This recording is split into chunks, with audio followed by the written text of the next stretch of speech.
Okay, good afternoon everyone. Nice, small but highly select audience, which is great. Welcome, this is the first sort of external seminar of our new series after the summer break. It's a great pleasure to welcome Georg Lietz from University of Newcastle, who's Professor of Human Nutrition in the University of Newcastle, has a long history of interest in micronutrients, particularly in vitamin A and the carotenoids. And of course, you know that probably that amongst the sort of micronutrients that we use in poorer countries, vitamin A is kind of one of the giants. I guess there's iron, vitamin A, iodine, but a long history, I think going back to the 1930s, of looking at the role of vitamin A in improving health. And despite that very long history of use and WHO recommendation to use it, it's still an ongoing story, and particularly in terms of actually measuring what vitamin A's status is. And I guess for me, it's very surprising that vitamin A is such a well-established child survival intervention, and yet we really don't know how to accurately measure vitamin A status in people. So it's a great pleasure, Georg. I'm going to hand over to you, and we'd love to hear what you're going to say. Great. I just want to reply that it's a great honor for me to actually come to Liverpool, to the School of Tropical Medicine. I've never been here before, so it's a really great honor for me to actually be here today and present some of the work that we've been doing recently. So in terms of the overview of what I'm going to talk about today, is that we first going to look at the two dilemmas that we have worldwide, and that is that we have still vitamin A deficiency, but there's ongoing debate of whether or not we are starting to do too much, and that some people around the world, even in lower and middle income countries, may be exposed to hypervitaminosis, i.e. consuming too much vitamin A, and what those health consequences would be. The question then that comes from that is also, what are the current data that we have in terms of the health benefits of treating people that are deficient with vitamin A in relation to diarrhea, measles, and other health outcomes? Is the data strong enough that we should continue, or should we actually stop? And do we potentially cause problems by giving various ways of vitamin A in population settings? And finally, what I'd like to do at the towards the middle to the end of the talk is to talk about how should we actually really measure vitamin A status, because I will show you, as Steve already mentioned to you, that vitamin A status determination is, as of today, still a big debate. I've just come back from a large international meeting last week in Atlanta, organized by CDC, which is the GAVA, the International Vitamin A Consultancy Group. And there we actually discussed what the best markers of vitamin A status determination should be in population settings, for example. Things that actually could easily be measured in those settings, and it's still not completely sorted. So it's an ongoing debate that has to be had. So in terms of starting to look at vitamin A itself, vitamin A became really, really famous because of Professor Alfred Sommer's work in the 1980s, showing very eloquently that in various study settings, Indonesia, Africa, and so on, that if you give a vitamin A capsule at a price of 20 cents per person, you can actually reduce mortality by up to 40%. It's there's no question about that. That was established. It became the WHO Millennium Goal, trying to reduce vitamin A deficiency. And what you actually see here is in terms of the prevalence, from the 1990s onwards to 2013, that you actually see is that prevalence was around 30% as of 2013, but being reduced from about 40% in the 1990s. So there has been some success worldwide trying to address vitamin A deficiency. The problem is that if we look at the changes that have occurred, and you can see that on the right-hand side, is that we see that a lot of countries have very successfully implemented vitamin A supplementation trials and fortification. But the problem that we still have is that Sub-Saharan Africa and Southeast Asia are still those regions in the world where vitamin A deficiency is persisting despite all the efforts that have been put in place.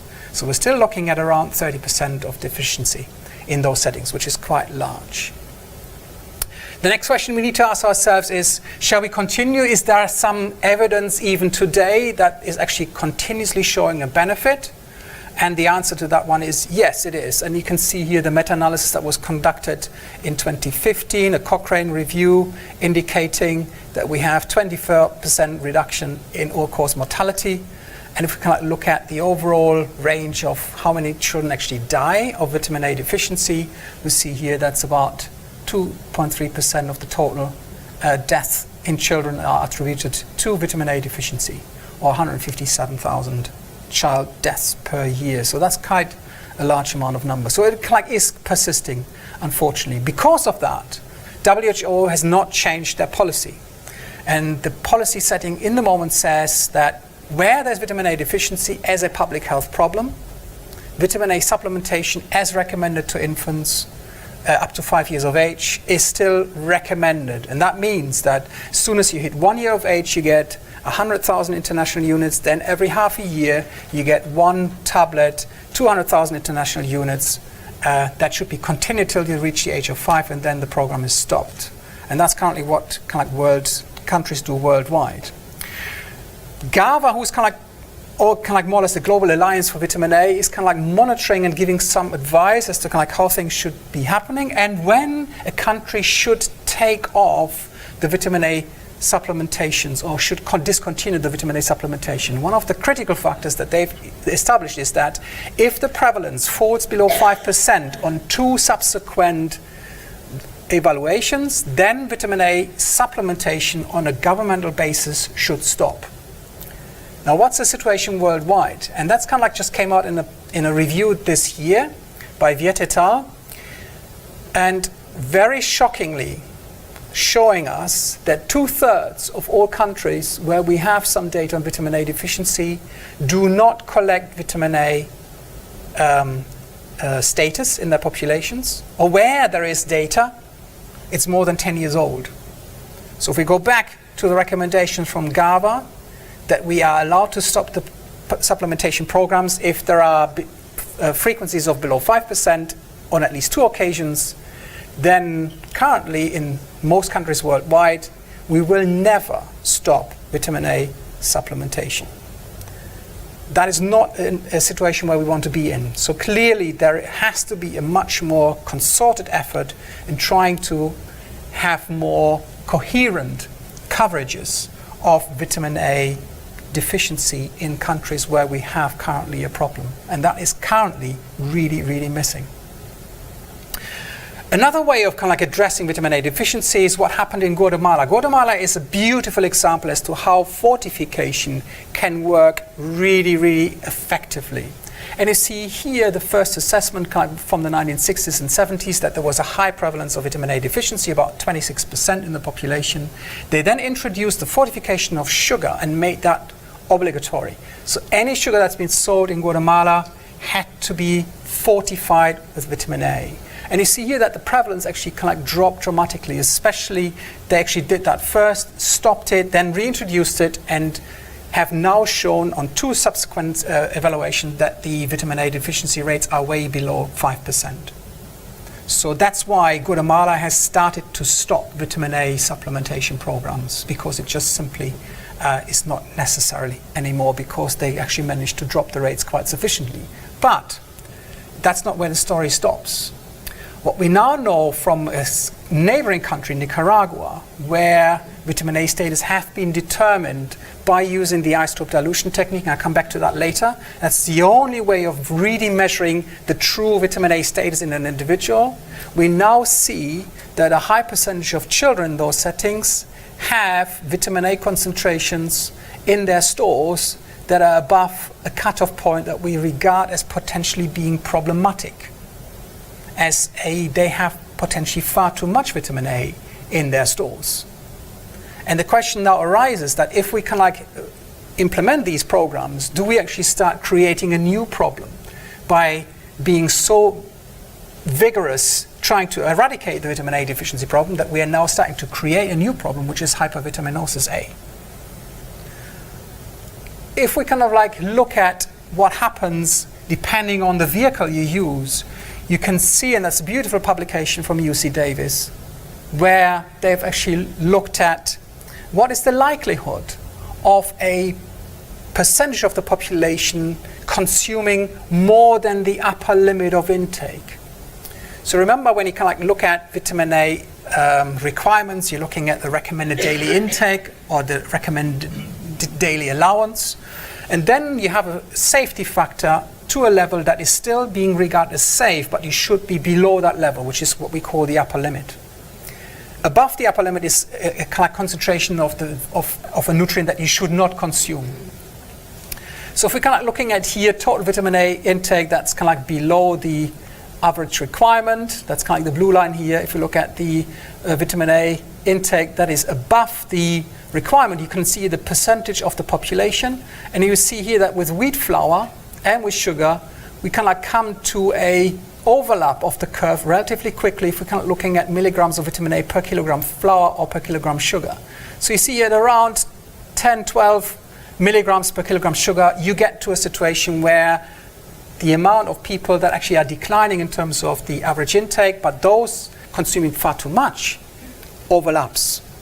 And that means that kind of like for these two kind of like sources of fortification, you need to be quite careful as to how you actually set the recommendation of inclusion of vitamin A in those products.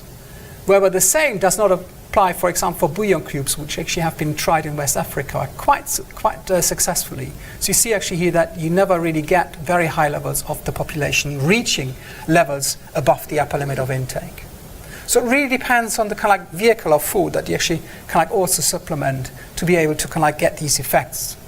Another thing that we've also done is we've kind of like looked at databases around the world. So you have here, for example, the Food Fortification Repository, GAIN global tracking data. We have the UNICEF databases and the DHS databases that we kind of like integrated and looked at what is the situation worldwide in relation to vitamin A overlap of kind of like different programs. Because believe it or not, neither UNICEF nor WHO have actually done this as yet. It's not regarded yet as a potential problem. But what you see here is that when you kind of look at country settings as to whether they have more than 2 different programs currently running, more than 3, 4, 5, and 6, we see here actually that there are quite a range of countries.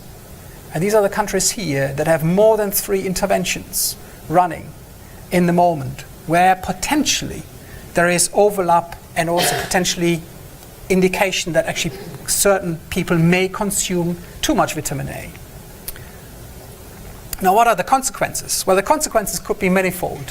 First of all, the concerns of inadvertently excessive retinol intake increases when there is overly frequent consumption of a certain food component.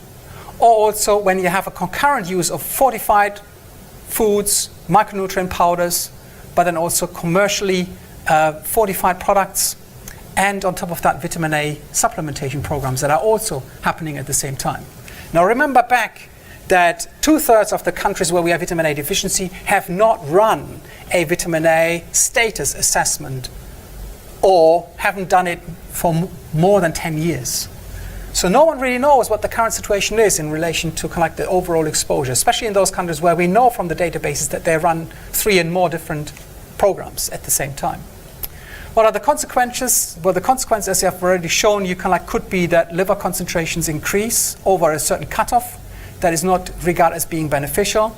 We also see that we can have potential liver abnormalities developing over time that could lead to fibrosis and hypertrophy of specific storage cells, the ito cells or stellate cells. And we can also potentially, and that's kind of like, again, very potentially because these are kind of like observation studies that are not intervention studies, where there is potentially an increased risk of bone fractures in Western countries when you have very high concentrations or intakes of vitamin A. The other important thing is that how do we set levels of the upper intake? And that is really, really surprising. If you're living in Europe, we actually say that you need to consume about 7.5 milligrams of vitamin A every single day to be able to start perceiving problems with your liver. Okay? But you get teratogenic effects as a pregnant or lactating pregnant woman if you consume more than 3 milligrams a day. And therefore, we set the upper limit for young children at around 900 micrograms per day. What happens in the US, the WHO, and so on worldwide, kind of like mostly worldwide, people kind of like regard the US as the current data. Well, in the US, you need to consume double the amount of vitamin A before you start getting any liver problems. That's very surprising. So where's that data coming from? Then at the same time, you need to consume more than 1.5 times as much vitamin A to actually start getting any teratological effects. And now the absolute surprising bit is the upper level of children 1 to 3 years of age is 600 micrograms compared to 900 in Europe. So we believe that you only start getting very bad effects if you consume nearly double the amount, but yet our upper limits are much higher, a third higher than in the US or worldwide. So how is that? Well, the most interesting thing is that most of all these kind of like data is based on 4 case studies. And scientific committees around the world sit together, make certain decisions of safety factors, and depending on the safety factor, the upper limit is determined. So obviously, in Europe, we were more lax about the safety factors than the US was, right? Or maybe we weren't, because we kind of get certain toxicity factors much earlier than the US was. Whatever it was, there's clearly discrepancy in terms of kind of like how we set upper limit levels. And the data absolutely is missing, and that's a real shocking factor worldwide, kind of what the problem is. So here, kind of like I show you some preliminary data from a study that we're currently conducting as part of a Gates Foundation trial that we do, looking at vitamin A safety assessments worldwide. Oops, sorry, kind of like I shouldn't have done that. Sorry, here we go. So we see actually that in terms of the children that actually are consuming more than the upper limit of intake, now looking at the upper limit of intake from the WHO and the US, we see that 43% of children living in Manila consume more than they should. Where's that coming from? Well, surprisingly, quite a large amount is coming from commercial sources. These are vitamin supplements that mums just simply buy on the market that have been fortified, and they contribute dramatically to the overall intake of vitamin A. But you also see that you have fortified supplements or fortified milk is also contributing here. You have breast milk to a third as well, animal sources, then kind of like certain kind of like snacks that contribute, as well as fortified oil and so on. So kind of like a range of kind of different products that contribute to the intake. The next thing that we then need to ask ourselves is, how do we assess the risk? There are a range of different risk factors or risk kind of like markers that have been used, but very often they're not adequate. Retinol esters normally only increase when you are fasted above a certain level. If you have more than 10% of retinol esters in your blood, it's an indication that actually you are consuming too much vitamin A. Problem, however, is it only really works if you're fasted. It doesn't work anymore if you're in a postprandial state, because your retinol esters are high in the chylomicron fraction. So it doesn't work. It also doesn't work if you have problems with triglyceridemia, and also it could be underlying problems in relation to hepatitis, for example, which is very widespread in these communities. We have hepatitis E, for example, being one of the kind of most important contributors to liver problems around the world. Then there's kind of like potentially the way of kind of looking at polar retinol metabolites as an indicator that actually you consume too much. But again, those are kind of like only transiently increased. So again, not really reliable.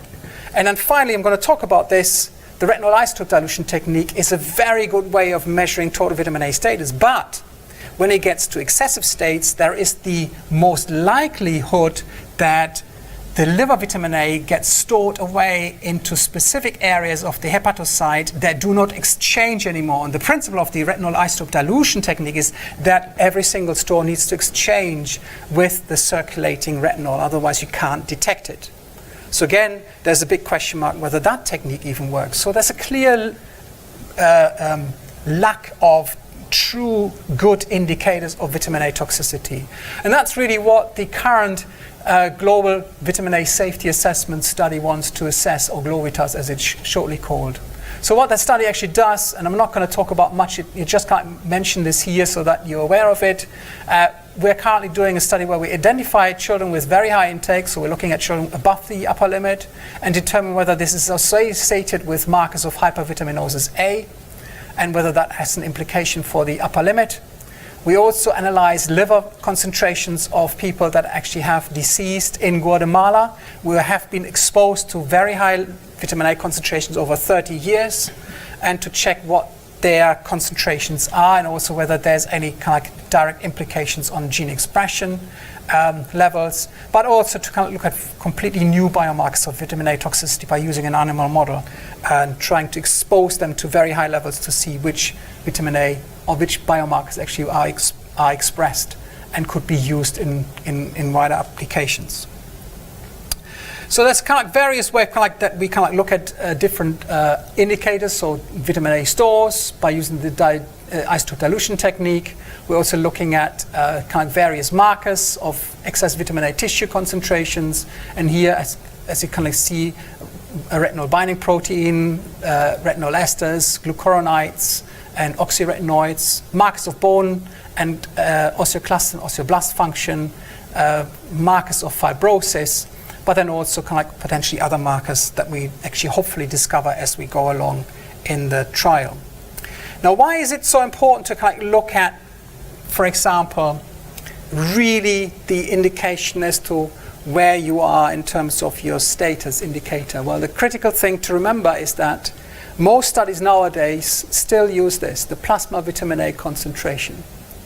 This works beautifully in a situation where you're looking at vitamin A deficiency, because we know that if you have a cutoff of 0.7 micromole per liter, you are looking at vitamin A deficiency. But the plasma retinol concentration is only really responsive in this area. Anything above from there onwards, you can like have a homostatically controlled concentration, which means that whatever retinol you measure will not give you an indication of the true vitamin A status of an individual or a population group. And that's something that needs to be kept in consideration. That means if I only measure plasma vitamin A, I can assess the vitamin A deficiency problem of a population, but I will never really be able to assess whether or not we have hypervitaminosis A and or whether you have sufficient amount of vitamin A stores in that population group. And that's where isotopes come in. We have started working with isotopes for the last 5 years or so. And what we actually do is we kind of use two different isotopes. We use either the provitamin A source as an isotope, and we use the vitamin A or the retinol as an isotope.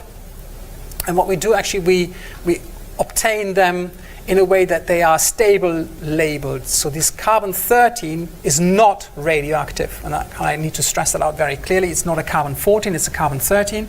Every one of us has 1% of our carbon is actually carbon-13.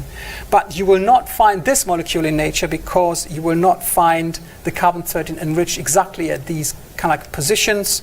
And therefore, what we can actually do is we can give the isotope and do not have to take a baseline sample, because we can actually then follow up the isotope as it kind of like goes through the different secretion routes. The way the method works is very simple. You have a person that you can see here on the left-hand side. You just simply give the oral dose of the labeled vitamin A. You then wait for the equilibration of that. So the mixing period is very critical. Then you take a blood sample and then you can determine the vitamin A status in that individual. The way that you have to measure it is by using LCMS, and you can see here you're going to get the very specific masses of the different isotopes. And the important thing is that I can distinguish now very eloquently between the carbon-12, the normal retinol that you have in your circulation, compared to the dose that you have been given. And it kind of comes up from the same peak that you get. And the important other thing is that the analysis actually enables us to detect up to 10 femtomolar of retinol in the analysis, which means the detection is very, very sensitive. The other important thing of why we use isotopes is that you have this typical effect here, and that is that if I am looking at someone to kind of test out how much vitamin A they really absorb, vitamin A as well as fat-soluble vitamins normally get stored in the enterocyte. Very often, if you give high doses, you oversaturate the ability of the enterocyte to secrete those nutrients into the bloodstream. And as soon as you then have a second meal, which is high in fat, you more or less just wash them out. And that means that you get what you can see from the literature very beautifully here, the second meal effect. If you're looking at a pharmacological dose, and this is like a study that was done with provitamin A beta-carotene, the dose was only given at the beginning at 0 hours, but as you can see here, the second peak is much larger than the first. And the reason being is that you oversaturate the enterocyte, the second meal was given, and the fat of the second meal washes out whatever is left in the enterocyte to such an extent that you have more vitamin A and beta-carotene coming off the enterocyte in the second meal, which didn't contain any vitamin A, than in the first. So we call that the second meal effect. If you have a physiological dose, which you can do very easily with isotopes, because you can distinguish very effectively the isotopes from the non-labeled retinol, you see that you also have a second meal effect, but it only is a very, very small hump. So that's your lunch break that you see here that has the effect later on in the day in terms of the way vitamin A is secreted. If you then look at the sources, you can actually see very beautifully how the vitamin A comes into the circulation. You also see the provitamin A source getting into the circulation, and beautifully also here you see the retinol esters.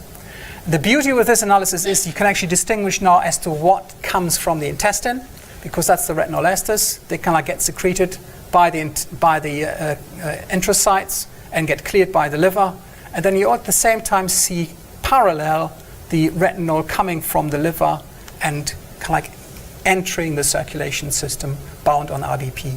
So you can see both actually happening at the same time. What is critical is that when you look at the curve of the vitamin A isotope over time, you can actually determine exactly how much being absorbed, how quickly it actually goes into the stores, and how quickly it's actually eliminated with time. And the only reason that works so beautifully is because we've been working with Mike Green, who's been working on modeling vitamin A metabolism in the last 20 years, and he's developed a very eloquent model that actually helps us to understand how quickly retinol gets into the system and how quickly it actually exchanges. And if you look at the data that we get, that's really critical. You have to just take a moment to read this. 5.5 pools of your total retinol that you have in your 5 liters of blood gets exchanged with your stores and back 6 times a day. So within 24 hours, whatever is in your blood supply, you change over with your stores 6 times a day. That means the vitamin A goes in and out and in and out and in and out 6 times a day. And that means the flux is so fast that by just simply taking a blood sample, you can just about imagine we are just getting a snapshot as to what really is happening in terms of the dynamics of the nutrient that goes in and out of the system during that period of time. Not only that, you can also calculate out the total store, how much of that actually goes into the plasma each day. And we can see here in our scenario, this were young adults, your age, they were between 18 to 30 years of age.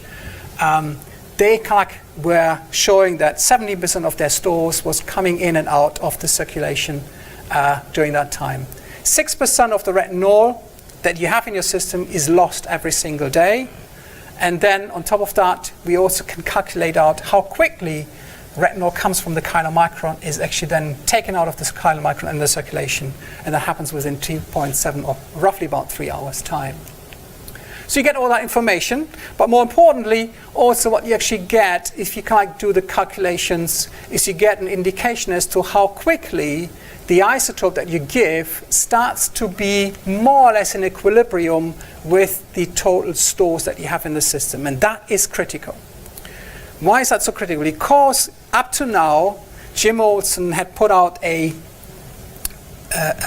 calculation formula that indicated you need to wait at least 14 days, and ideally up to day 21, before you can start measuring someone's vitamin A status. That would mean that you give the isotope, you wait 3 weeks, and then you can measure someone's vitamin A status. For field work, that's very challenging. You have to come back to the same volunteers after 3 weeks' time and find them. What we actually realized when we kind of looked at the data is that that exchange happens much quicker. So we kind of see between 3 to 4 days that we actually are in a situation where, because of this really fast exchange, remember 6 times per 24 hours, you actually exchange your stores with your circulation constantly.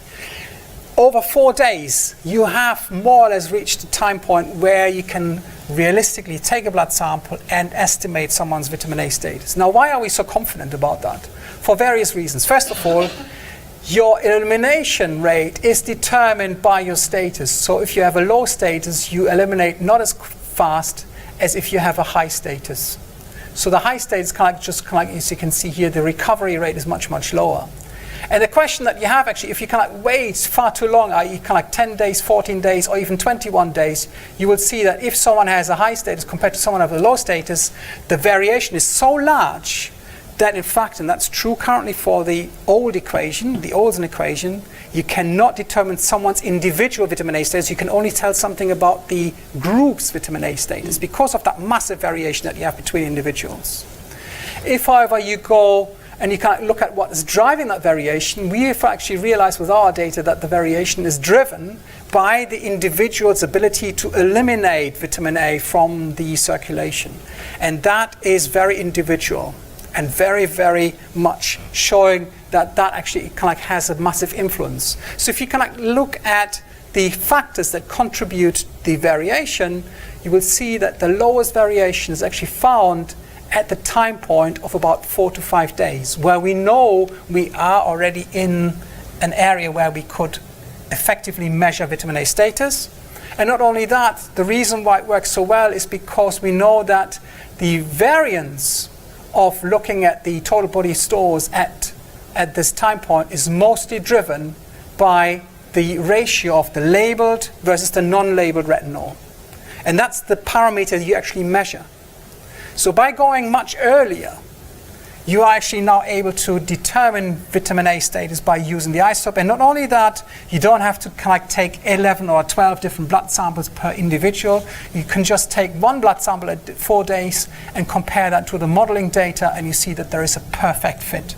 So now we have a method that allows us, you give an oral isotope, you wait 4 days, you take one blood sample, and you can effectively determine vitamin A status in that individual and to measure that. So we've now done that in the UK. We know it works in the UK. We are currently testing this in Guatemala, in the Philippines, as well as in Bangladesh, to see whether that can be transferred, not only in those LMIC settings, but also into children, to actually make sure that actually the method works in children. Question is for us, what's the situation in the UK? We know the NDNS database is telling us that the young population is not consuming enough vitamin A. Why is that the case? Because we see here that retinol intakes below 250 micrograms actually is very, very high in the very young compared to the all ages group. And not only that, we also see that in terms of the 20 to 24-year-olds, we have 15% of the population that have vitamin A intakes below the lower recommended nutrient intake level. That should only be, by definition, 2.5%. So we are way above that in that population group. And we also see this happening for the younger ones, 11 to 18 years of age. The question is, if you go to the Nutrition Society or whatever web page, is there vitamin A deficiency in the UK? Everyone will say, no, there isn't. What we've seen from our data, actually, that we have 40% of the volunteers that we recruited. But again, these are not normal, they are normal people from the UK, but they're people that have very low intake of preformed retinol. There we actually see now that retinol levels, liver retinol levels, are not necessarily adequate. So they're below what we call the cutoff of an optimal vitamin A status. They're not deficient because they have normal retinol circulating concentrations, but the liver stores are not optimal. So that if someone has these low stores and gets an inflammation, most likely they will not be as efficient in buffering that inflammation off. The other question that you can now ask with these techniques is there a difference between the men and women when it comes to total body stores? And in our study that we did We didn't see a significant difference. And more importantly, we were not sure whether men and women were able to make vitamin A from beta-carotene as effectively. And we also see there's no real difference between the two. So that was kind of some very important data. But what we do see is that when it comes to the pool of retinol, that there is a significant difference. And that has been shown before. So we can see now, yes, there is a difference when we just simply look at retinol concentration in the serum. We see a significant difference, women being lower than men. And we also see that in the early absorption phase, that women absorb much lower amount of retinol, or do they? Because the question is, if you see a lower area under the curve of retinol palmitate, does that really mean you've absorbed less? Or could that mean something else? And again, modeling can help to answer that question, because what we did, we kind of looked at this ratio here. So this is kind of like, from the model, this is your serum retinol concentration, and these are your stores. And you have a flux from the serum to the stores and from the stores back to the serum. And this bit here, the kind of flux from the serum to the stores, is significantly higher in women than in men. Now, what does that mean? It means that at the time of the absorption, when your chylomicron fraction is high, your serum retinol gets taken out of the circulation much quicker and much more efficiently in women than in men. Why could that be the case? Well, women in our study, but also kind of in all other, kind of like it's a normal physiological response, women have higher fat stores than men. And if you have higher fat stores, that also means that your LPL lipases will actually be more expressed on the surface. You will actually kind of take chylomicrons out of the circulation much quicker and much more efficiently. Why are we confident about that? Because there are studies that have shown that if you're looking at someone that's obese compared to normal weight, you see exactly the same response, i.e. retinol palmitate is much lower, even though the same dose is given, compared to a normal weight person. So you see actually that kind of like retinol esters are taken out much more effectively, and biologically it makes a lot of sense because you actually store vitamin A in the fat tissue kind of like for getting ready, for example, for lactation. Now I want to finish kind of like just looking at also the effect of polymorphisms on the effectiveness of using biofortification. As you know, kind of like currently there is a lot of programs looking at vitamin A per se. But we know that if you give preformed vitamin A, you will never overdose a person. Now, the reason why we will never overdose an individual, will never create hypervitaminosis A, is because this process of making retinol from beta-carotene is highly regulated by this enzyme here, which is called the beta-carotene monooxygenase. BCMO1 as it was called then, but now we just simply call it BCO1. And the question that we were asking ourselves, could this be influenced by genetic variations that we see in the population? And the answer to that is yes, we do, because we've done, again, this study in the UK first, where we can see that the effectiveness of making vitamin A from the precursor is dramatically reduced depending on a variety of SNPs, and this effectiveness can be reduced by up to 60%. Now, a big warning here is that these first studies were done by using pharmacological dose of beta-carotene. What you actually do under those circumstances, you overload the enzyme and you test it to its absolute effectiveness. So you can like just test what happens under optimal conditions. The question is, does that also happen under physiological conditions? And that's kind of what we tested later on. I'll come back to that. What another group also found is that there are SNPs also 7 kilobase per upstream of the gene that we didn't find, and we tested those SNPs as well.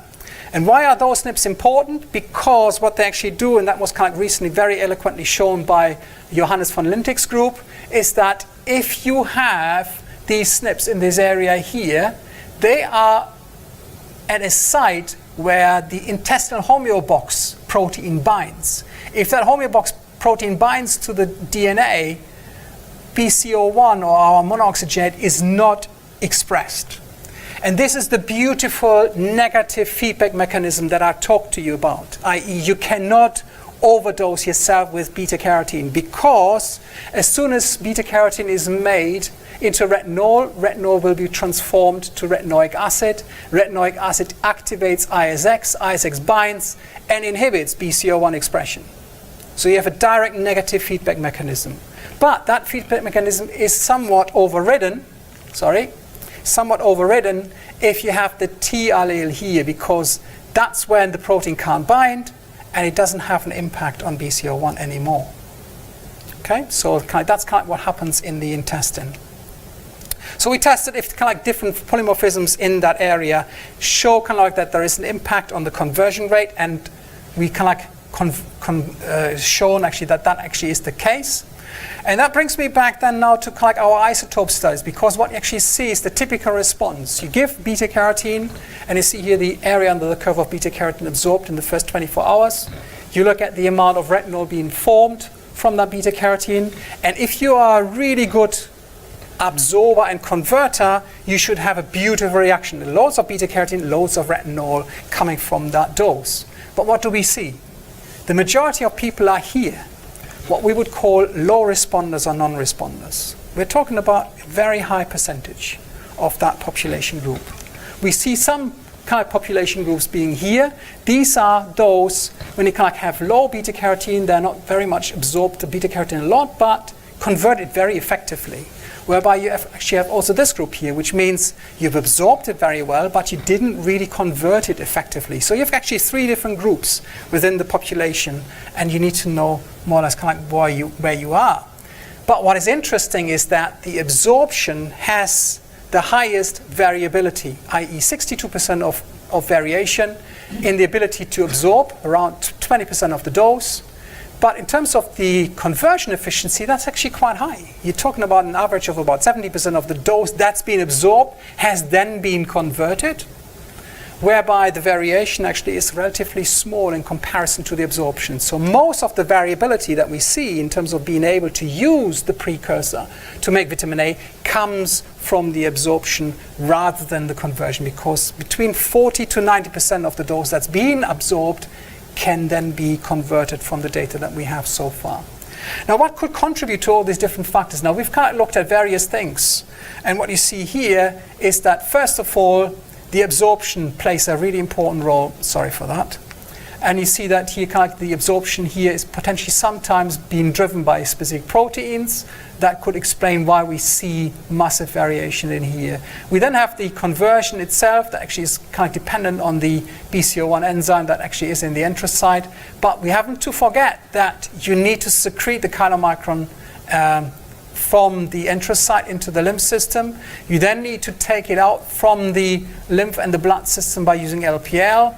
And also you have other factors that actually affect the way the liver and the other stores actually are handling the retinol molecule as well. So you have a range of different factors that can actually contribute to it.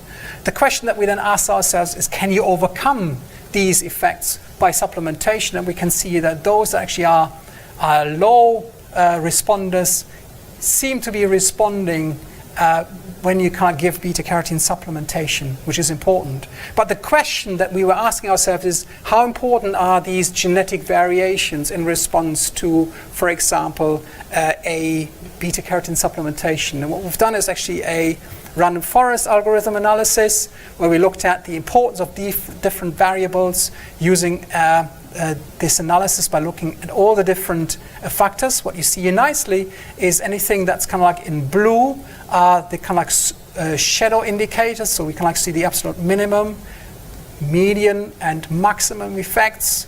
Anything that's within this range more or less is not really contributing to the variation that we've observed. And you see here, first of all, the first polymorphism coming up here, so indicating that that actually has absolutely no influence on the efficiency of converting beta-carotene to retinol.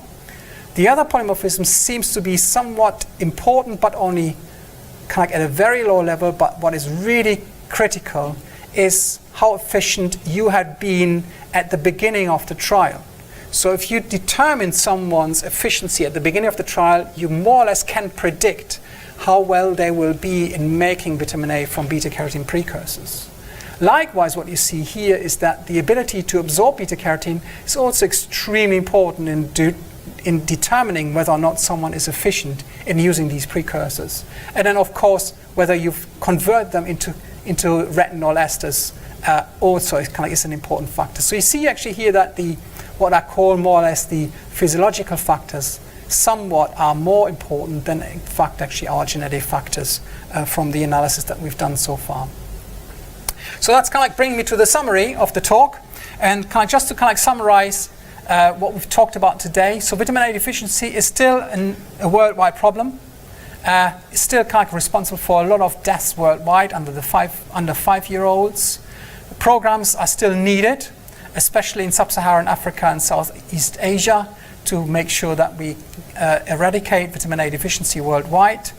The problem, however, is that vitamin A deficiency programs are in many countries now expanded, and there is potentially a risk of toxicity as a concern if we base the toxicity just simply on our current upper limits. The question is, are our current upper limits up to date, or do they need revising to be able to really estimate the risk that we potentially put children under? So there's clearly more information needed to be able to make that decision as to whether or not hypervitaminosis A is a problem worldwide, or whether that's just simply a perceived problem that has no real health consequences. That's still to be determined. And to be able to do that assessment, we absolutely need better biomarkers to be able to make that assessment, which is absolutely critical. The other thing that I want to show you is that using isotopes enables us now to measure total body stores of vitamin A. I'm really sorry for that. So we can actually now determine vitamin A status by using stable isotopes, but we can also measure the efficiency of precursors to contribute to vitamin A status effectively, and we can do that at physiological concentrations. We can use those markers effectively by just simply one sample for vitamin A status at 4 days, for bioefficacy at 14 days. So you can determine both of them by just simply one blood sample in a community setting. And that is a massive advantage compared to what we had been able to do so far. We've also looked at gender differences. We kind of saw that there is a difference between males and females in the first 24 hours of handling the dose, and that potentially is kind of like important in terms of understanding gender differences, but there's really no difference in terms of the ability to make vitamin A from the provitamin A precursor beta-carotene. And then finally, we see actually that when it comes to effectiveness of, for example, provitamin A supplementation programs, there seem to be physiological factors more important than actually genetic factors. At least those genetic factors that we investigated. We might have to investigate a wider range of different genetic factors in the future to be able to answer that completely. So with this and further ado, I want to stop and want to thank kind of like a lot of people that have been contributing to this presentation, in particular Newcastle University. There we have Anthony, my postdoc, as well as my collaborators Alan and Phil, that actually have highly contributed to this information that I've presented to you today. We have Penn State that has helped out dramatically in terms of doing all the modeling that I've shown you. DSM have supplied us with supplements and also funded one of our studies. But I also need to mention the collaborators in the Gates Foundation trial, which is UC Davis, Penn State. We have Helen Keller International, INCAP, as well as ICDDRB, who actually are currently working with us in trying to address the question of hypervitaminosis A.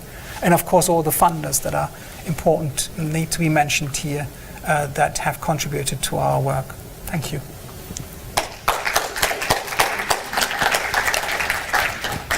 Thank you very much indeed, Georg. A fascinating overview. Everything from sort of public health, giving vitamin A supplements to children, right through to sort of complicated laboratory analysis, bringing the two together, I think is very interesting. We've probably got time just for one or two questions. Anybody got any questions for Georg? Yeah. Can I shout? Is it better? No, you have to use the Okay, I'll use it. No, it might be a silly question. Could it be, is it possible that, you know, as you said, that 2/3 of the countries don't have any recent data as the level of vitamin A deficiency. Is that correct, right? More than 10 years. Correct, yes. And then you show that, for example, the Philippines, 40 or 50% of kids were having actually too much levels because of all the fortified products, food products. Could it just be as possible that if we would do actual data on all these countries, actually a lot of third world countries are fine with vitamin A levels? Or do you actually have suspicion that even if we don't have data, they're still quite, deficient? Or could it just be as simple as just checking everyone now? It's a very, very important question and has kind of massive implications worldwide. Because let's face it, if we we have to be very, very accurate and very precise in what we say. If we talk about vitamin A toxicity as a potential problem worldwide, a lot of governments will just say perfect excuse and they will just stop their vitamin A programs. 10 million US dollar, whatever it is, actually saved immediately. And the danger is that by doing that, you might create a larger problem in terms of vitamin A deficiency than toxicity. So we have to be very careful in the way we actually communicate our data to policymakers, because that's in the end of the day what we will have to do. But you're absolutely right. The problem that we currently have in terms of the vitamin A programs that actually have been working, some of those programs have predicted very high deficiency rate when in fact actually what they've measured is inflammation, and inflammation more or less just reduces the homeostatically controlled retinol to a lower level that's still homeostatically controlled but under inflammatory influences. And what you can then do when you can't just simply measure it but you don't recognize the inflammation, you actually overestimate vitamin A deficiency quite substantially. GAVA has recently looked at some of the data, and they once you correct it, actually vitamin A deficiency suddenly goes to much lower percentages than has been currently thought. But the data is not yet sufficient enough to be able to make that assessment. So the future analysis of programs is very challenging for two reasons, or for a range of reasons. But the first reason is that A, countries don't do the assessment anymore because they perceive it as far too expensive. For what reason or another, that is the case. And the second one is that the real assessment methods are not yet properly working. A lot of countries are now using retinol binding protein as an indicator of vitamin A, but the problem is that we don't really understand what the real cutoff is for deficiency, because we can't assume that retinol binding protein to retinol ratio is always 1:1. That is not the case. And you have to set the cutoff depending on country, and you have to correct for inflammation. All of that hasn't really been done properly. So there's a lot of work that needs to be done, but the critical thing is that we absolutely must address that countries should just simply not go on in business as usual with absolutely no data to back up their policies. Okay. And that is, I think, a really critical point. Yeah. That's excellent. Thank you very much once again, and I'm sure we've run out of time, so thank you everyone for coming along. And thanks again to Georg. Thank you. Thank you.